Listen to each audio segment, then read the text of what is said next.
लोग देखना पिछले पीरियड में ऑक्सीडेशन या उपचयन रासायनिक अभिक्रिया के बारे में पढ़े थे। अब हम लोग पढ़ेंगे अपचयन या रिडक्शन रासायनिक प्रक्रिया किसे कहते हैं, उदाहरण की सहायता से समझाना है। तो जो वो वाला पढ़े थे उसका उल्टा पूरा होता है। देखना, अपचयन या रिडक्शन किसे कहते हैं? ऐसी रासायनिक प्रक्रिया जिसमें हाइड्रोजन जुड़ता है या ऑक्सीजन दूर होता है उसे उपचयन रासायनिक प्रक्रिया कहते हैं। जब इसके पहले जब आप लोगों को अपचयन रासायनिक प्रक्रिया कहते हैं, जब इसके पहले उपचयन आप लोगों को पढ़ाया था, ऑक्सीडेशन पढ़ाया था, तो उसमें ऑक्सीजन जुड़ा था, हाइड्रोजन दूर हुआ था। लेकिन अपचयन रासायनिक प्रक्रिया में, रिडक्शन रासायनिक प्रक्रिया में क्या है? ऐसी रासायनिक प्रक्रिया जिसमें हाइड्रोजन जुड़े या ऑक्सीजन दूर हो उसे हम क्या कहते हैं? अपचयन रासायनिक अभिक्रिया या रिडक्शन रासायनिक अभिक्रिया कहते हैं। अब जैसे उदाहरण देना, CuO प्लस H2। अब देखना हाइड्रोजन जुड़ रहा है, यहाँ Cu प्लस H2O, तो हाइड्रोजन जुड़ रहा है, इसलिए कैसी रासायनिक अभिक्रिया होगी? अपचयन या रिडक्शन। या देखना इसमें भी O2 प्लस H2 बराबर पानी, हाइड्रोजन जुड़ रहा है, इसलिए इस रासायनिक अभिक्रिया को हम क्या कहेंगे? रिडक्शन रासायनिक अभिक्रिया कहेंगे। या H2O का विद्युत धारा का प्रवाह करके, विद्युत वियोजन करके हाइड्रोजन गैस अलग, ऑक्सीजन गैस अलग कर लें, तो इसमें देखना ऑक्सीजन गैस दूर हो रही है, ऑक्सीजन गैस बाहर निकल रही है, इसलिए इस रासायनिक अभिक्रिया को हम अपचयन अथवा रिडक्शन रासायनिक अभिक्रिया कहेंगे।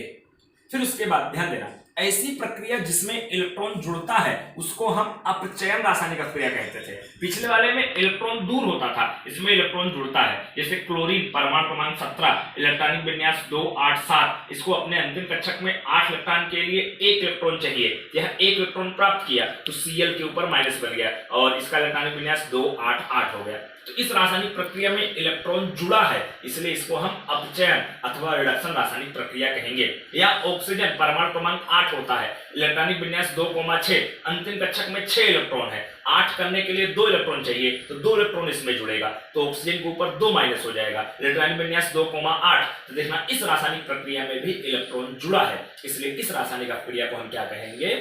अपचयन अथवा रिडक्शन रासायनिक प्रक्रिया कहेंगे। फिर आगे देखना, ऐसी रासायनिक प्रक्रिया जिसमें ऑक्सीडेशन अंक घटता है उसको अपचयन रासायनिक प्रक्रिया कहते थे। तो पिछले वाले में आपको बताया था ऑक्सीडेशन अंक मतलब उनके ऊपर लिखे गए जो धन आयन और ऋण आयन के मान होते हैं, उन्हीं मान को ऑक्सीडेशन अंक कहते हैं। तो उसमें ऑक्सीडेशन अंक बढ़ता था और इसमें ऑक्सीडेशन अंक क्या होता है? घटता है। अब इससे क्लोरीन Cl मुक्त अवस्था में 0 होता है, Cl के ऊपर 1 माइनस बना है, यहाँ पर देखना ऑक्सीडेशन अंक 0 से -1 हुआ, घटा है। या ऑक्सीजन 0 से -2 हुआ, घटा है। या फास्फोरस जो 0 से आपका क्या हुआ है? -3 हुआ है, तो ऑक्सीडेशन अंक क्या है? घटा है। तो जिस रासायनिक प्रक्रिया में ऑक्सीडेशन अंक घटता है उसको अपचयन अथवा रिडक्शन रासायनिक प्रक्रिया कहते हैं।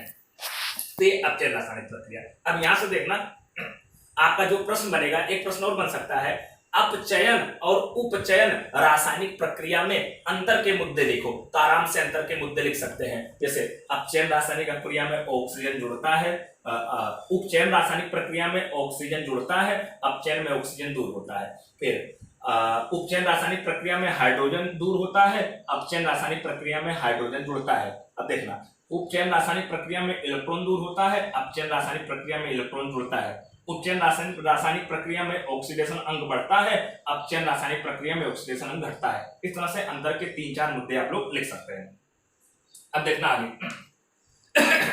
देखना, नोट करके टॉपिक है, ऐसी रासायनिक प्रक्रिया जिसमें एक साथ अपचयन और उपचयन दोनों प्रक्रिया हो उस प्रक्रिया को रेडॉक्स प्रक्रिया कहते हैं। जैसे CuO प्लस H2 बराबर Cu प्लस H2O, यहाँ पर CuO से जो Cu बना है इसमें अपचयन हो रहा है और H2 से जो H2O बना है इसमें उपचयन हो रहा है। इस रासायनिक प्रक्रिया में अपचयन और उपचयन दोनों एक साथ हो रहे हैं, इसलिए इस रासायनिक प्रक्रिया को हम रेडॉक्स प्रक्रिया कहेंगे। कौन सी प्रक्रिया कहेंगे? रेडॉक्स प्रक्रिया कहेंगे। अब देखना, दैनिक जीवन में उपचयन रासायनिक प्रक्रिया के प्रभाव को समझाओ।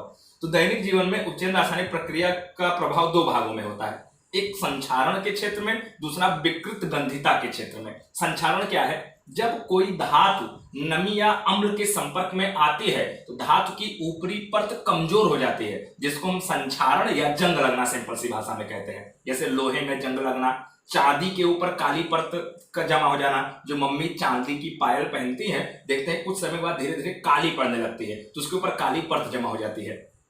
या तांबे का लोटा जिससे पूजा करते हैं, जल डालने करते हैं, कभी कभी उसके ऊपर हरे रंग की हल्की सी परत चढ़ जाती है, जो संक्षारण के उदाहरण है। लोहे में जंग लगना भी संक्षारण का उदाहरण है। चांदी के ऊपर काली परत जो जमा होती है वो भी संक्षारण का उदाहरण है। या तांबे पर हरी रंग की जो परत जमा हो जाती है वो भी संक्षारण के उदाहरण है। यदस लेपन, यदस लेपन किसे कहते हैं? एक धातु के ऊपर दूसरे धातु की परत चढ़ाने की प्रक्रिया को यदस लेपन कहते हैं। अथवा विद्युत लेपन अथवा पेंट लगाकर धातुओं को संक्षारण से हम बचा सकते हैं।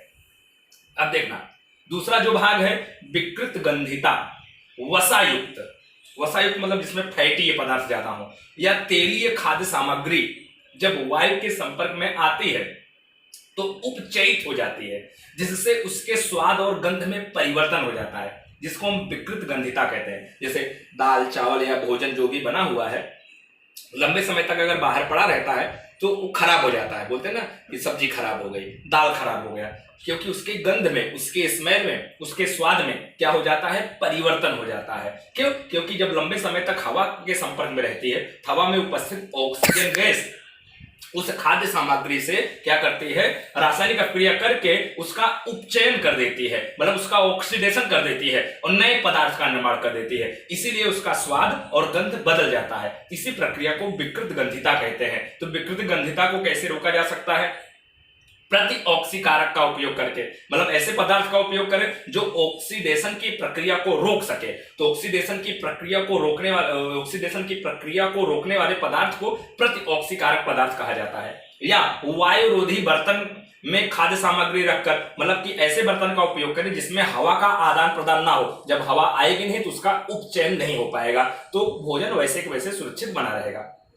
अच्छा, वायु के स्थान पर नाइट्रोजन गैस का उपयोग करके, जैसे मान लिया अगर नाइट्रोजन गैस में उसी खाद्य सामग्री को रखा जाए तो कितने भी लंबे समय तक आप रख देंगे वो भोजन खराब आपका नहीं होगा, क्योंकि हवा में ऑक्सीजन गैस होती है तो उसका उपचयन रासायनिक प्रक्रिया हो जाता है। और नाइट्रोजन गैस के साथ उपचयन प्रक्रिया होती नहीं, क्योंकि नाइट्रोजन गैस मुख्य रूप से रासायनिक तौर पर निष्क्रिय होती है, इसलिए वो खाद्य सामग्री खराब नहीं होगी। और सबसे अच्छा उपयोग, जिसका उपयोग सभी लोग कहते हैं, शीतलन के द्वारा, मतलब खाने के तापमान को कम करके, मतलब फ्रिज में भोजन को रखकर उसको विकृत गंधिता से हम बचा सकते हैं। अब ये चैप्टर आपका पूरा हुआ और कल आपका टेस्ट होगा। चैप्टर नंबर 1 और 2 का अच्छे से तैयार कर लेना। ओके।